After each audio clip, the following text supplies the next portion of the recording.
नमस्कार, मैं हूं आरजू अंसारी और आप देख रहे हैं राष्ट्रीय जगत विजन न्यूज। छत्तीसगढ़ में एनएचएम कर्मचारियों की हड़ताल आज 33वें दिन भी जारी है। इस बीच स्वास्थ्य मंत्री श्याम बिहारी जायसवाल ने प्रेस कॉन्फ्रेंस कर जानकारी दी कि हड़ताल खत्म करने को लेकर सहमति लगभग बन गई है।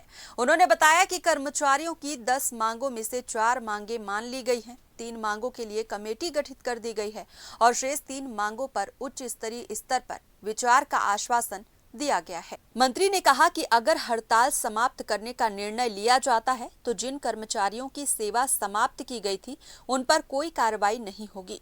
उन्होंने अपील की कि आज शाम तक सभी काम पर लौट आएं, अन्यथा सरकार नई भर्ती की प्रक्रिया शुरू करेगी। बता दें कि छत्तीसगढ़ में एनएचएम कर्मचारी 18 अगस्त से अनिश्चितकालीन हड़ताल पर हैं।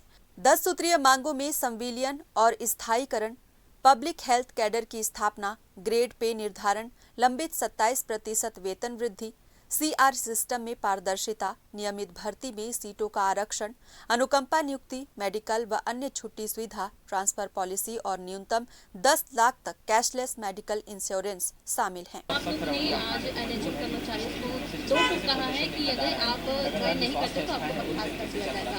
कहीं ना कहीं उनकी जो 10 सूत्री मांगे उसमें आपने कहा 4 मांगे पूरी भी कर ली, लेकिन 3 मांगे अभी उसकी विचार कर रहे, उसको लेकर क्या? देखिए, 3 मांगे हैं जो भारत सरकार के स्तर के हैं, क्योंकि 60% पैसा भारत सरकार देती है, इसलिए उनसे नियमितीकरण जैसे संविलियन जैसे मामले पर उनकी सहमति लेना होगा। उनको पूरे देश चलाना होता है और हम राज्य का 40% ही शेयर हमारा होता है, इसलिए हम उस पर निर्णय नहीं ले सकते।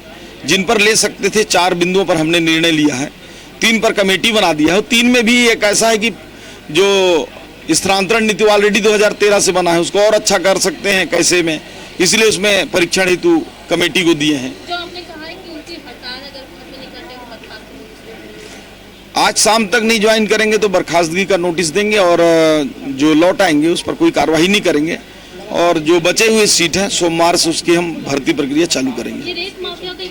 फिलहाल इस खबर में बस इतना ही। देश प्रदेश की खबरों से अपडेटेड रहने के लिए हमारे चैनल को सब्सक्राइब करें और नए खबरों के नोटिफिकेशन के लिए बेल आइकॉन जरूर दबाएं। नमस्कार।